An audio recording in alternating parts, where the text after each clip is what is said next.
সংগ্রামী বন্ধুগণ, আপনারা জানেন বাংলাদেশে নয় সারা বিশ্বব্যাপী যে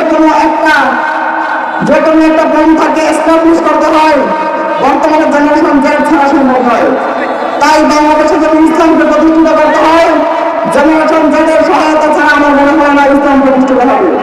তাই প্রথমে আমরা জেনারেশন জেডের চাওয়া পাওয়া গুলো বুঝে ইসলামকে প্রতিষ্ঠা করার লক্ষ্যে সারা বাংলাদেশে ইসলামের দাওয়াত প্রচলিত হবে ইনশাআল্লাহ।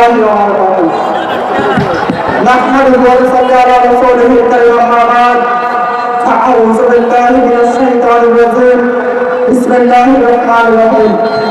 ইসলাম দেশ মানবতার মুক্তির অষ্টম দশকে ইসলামী ছাত্র আন্দোলন বাংলাদেশ রায়পুর উপজেলা শাখা কর্তৃক অত্যকার আয়োজিত উপজেলা সম্মেলন 2025-এ উপস্থিত থাকবেন ইসলামী ছাত্র আন্দোলন বাংলাদেশের সাবেক কেন্দ্রীয় সাংগঠনিক সম্পাদক এম শাহিদ।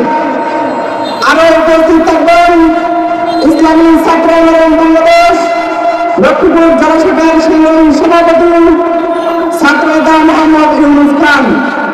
আরো উপস্থিত আছেন উপজেলা ইউনিয়ন ওয়ার্ড বিভিন্ন স্তরের দায়িত্বশীল বৃন্দ এবং আমার সামনে উপস্থিত একজাক আগামীর বিপ্লবকামী কর্মী বন্ধুগণ, সকলকে আমার পক্ষ থেকে আন্তরিক শুভেচ্ছা ও মোবারকবাদ।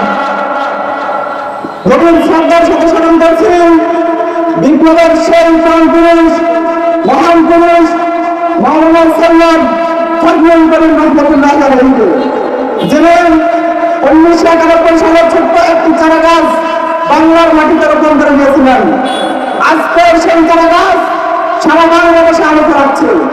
তার একটি প্রতিদিন হিসেবে আমাদের উপজেলা সম্মেলন 2025 রায়পুরে সংগ্রামী বন্ধুগণ, গভীর শ্রদ্ধার সাথে স্মরণ করেছিলেন 24 সাল গণঅভ্যুত্থানে শহীদ হয় আবু সাইদ মুগ্ধ তাহমিদ সহ যত শহীদ হয়েছেন সকলকে আরো গভীর সাথে শ্রদ্ধা জানাচ্ছি যারা 24 সাল গণঅভ্যুত্থানে হাত হারিয়ে পা হারিয়ে বিভিন্ন শরীরের অঙ্গ হারিয়ে আজকে হসপিটালের বেডে কাটাচ্ছেন।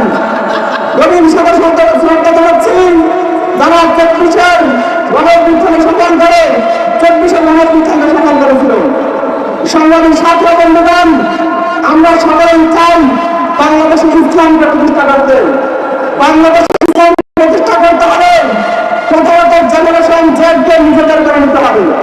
জেনারেশন জেডকে যদি নিজেদের করে নিতে হয় আগে জেনারেশন জেডের চাওয়া পাওয়াগুলো আমাদেরকে বুঝতে হবে। জেনারেশন জেডের চাওয়া পাওয়াগুলো খুব সূক্ষ্ম, খুব তীক্ষ্ণ। আমরা সেগুলোকে বুঝতে হবে, তারপর আমাদেরকে আমাদের প্রতি টানতে হবে। সংগ্রামী বন্ধুগণ, আপনারা জানেন বাংলাদেশে নয় সারা বিশ্বব্যাপী যে কোনো একটা পন্থাকে এস্টাবলিশ করতে হয় বর্তমানে জেনারেশন জেড ছাড়া সম্ভব নয়। তাই বাংলাদেশে যদি ইসলামকে প্রতিষ্ঠিত করতে হয় জেনারেশন জেডের সহায়তা ছাড়া আমার মনে হয় না ইসলাম প্রতিষ্ঠিত হবে। তাই প্রথমে আমরা জেনারেশন জেডের চাওয়া পাওয়া গুলো বুঝে ইসলামকে প্রতিষ্ঠা করার লক্ষ্যে সারা বাংলাদেশে ইসলামের দাওয়াত প্রচলিত হবে ইনশাআল্লাহ। এই বলে আমার সংক্ষিপ্ত আলোচনা শেষ করছি।